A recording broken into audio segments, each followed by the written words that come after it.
Hello and welcome to this short introduction to Universal Design and Universal Design for Learning. This is an introduction aimed for you as a student. Imagine yourself in an ideal learning situation where you can use your strength as a learner, use techniques that suits your specific needs in a learning environment so flexible that you can learn whenever and wherever you want. Perhaps this is far from your situation, and perhaps an ideal world for each individual learner is still a future dream. But we believe that the principles of universal design are the best tools for addressing diversity in the student population and the differences between all learners. We don't see universal design for learning as your main responsibility as a student, but we believe it is helpful and important that you are aware of the diversity among students and how you can affect and contribute to develop an including learning environment. In your own class and all groups of students, we find a lot of different personalities. Do you know any fellow students who has a different background than you? Students which come from other culture or other social class? Have you ever worked with fellow students who have a different learning style than you? Or do you know that other people can have disabilities? Well, we know that 33% of the student population reports to have some kind of physical or psychological disability. But as all the other bullet points here, this diversity is not always something that is visible and easy to see. All these differences make you and the rest of the students learn in their own unique way. That's why it is so important to have varied and flexible ways of presenting information, demonstrating knowledge, and become motivated. That's what Universal Design for Learning is all about. In order to understand the concept further, we start to take a look at universal design. You probably heard about universal design. That is, the design of products, environments, and programs and services to be usable by all people to the greatest extent possible without the need of adaptation or specialized design. Let's see some examples. Most of us associate universal design to physical surroundings and accessibility for people sitting in a wheelchair or people who have a visual impairment. But what we seem to forget is that these solutions is also helpful for all of us, for example, showing where the road will lead us to the exit. But now let's take a look at another example. This water tap is something we completely take for granted today. For 20 years ago, we needed 2 hands to turn the water on. It could be a bit stressful for some and impossible for others with only 1 arm or reduced arm function. With this modern solution, we can use 1 arm or we could use our cheek or elbow to turn it on and off.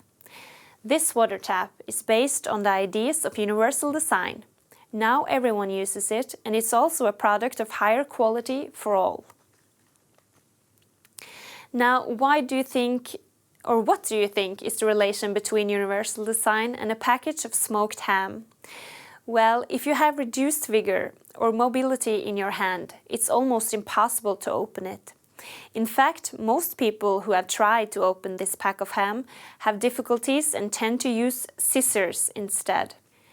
When you have trouble opening this package, it could make you choose to buy other alternatives instead. Universal design of the physical learning environment is quite easy to understand. As an example, entering a university building should be possible for all. The entrance should be easy to find without any obstacles or physical barriers, with automatic door openers and with good contrasts at the door.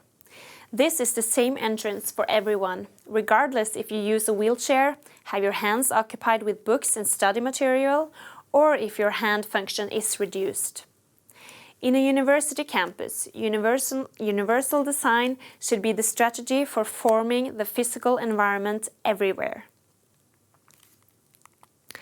Universal design of the digital learning environment has more recently emerged as a strategy in planning for the use of ICT in an educational context.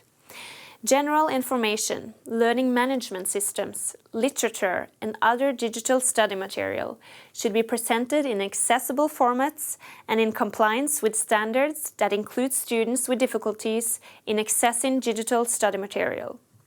For example, a video used for learning reasons, like this one, should be captioned to the benefit for hearing impaired and better quality for all students. That was a short introduction to universal design of the physical environment and use of ICT. But how does universal design affect your learning? Well, universal design for learning provides flexibility in the ways information is presented and in the ways students respond and demonstrate knowledge and skills, and in the ways students are engaged. Universal design for learning reduces barriers in instruction, provides appropriate accommodation, supports and challenges, and maintains high achievement expectations for all students, including students with disabilities. Perhaps this definition sounds a bit superficial and irrelevant for you as a student, but it's not, and I'll tell you why. If we focus on universally designed solutions, we will reduce barriers and the need for individual accommodations. It gives you as a student the opportunity to study in your own pace and repeat lectures regardless of time and place.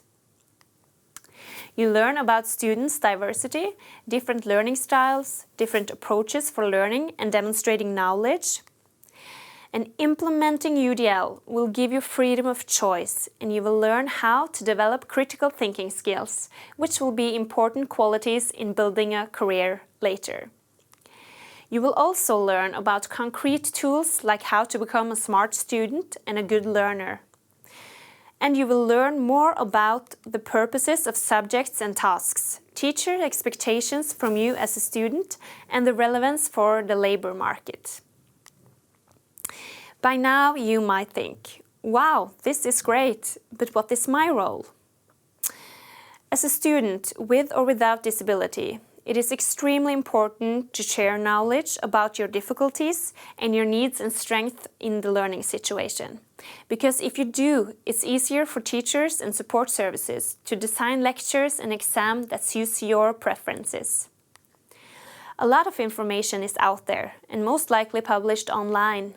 And as a student, you will feel much more in control when you seek this relevant information actively.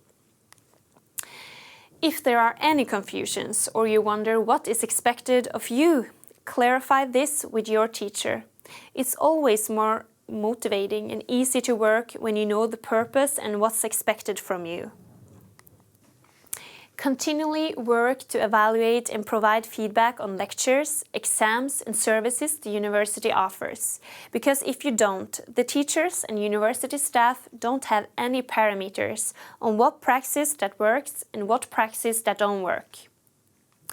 If you constantly want to learn and seek development, your studies become much more interesting, you get much more motivated, and you learn even more when you cooperate with fellow students around the same goal. Besides, concentrating on your own development and how you can do things better will make you more interesting and attractive to hire in the labor market later in life. This was a short and general introduction of universal design for learning, and if I were to challenge you to make this information more concrete and adapt it to your unique context and your own learning, how would it look like? Think about how you learn. What makes you motivated? And what is your strength in demonstrating knowledge? Are you convinced that universal design for learning is good for you? If you do need more information to understand the concept of UDL, take a look at the video called The User's Pyramid and the video named The Gap Model. Thank you.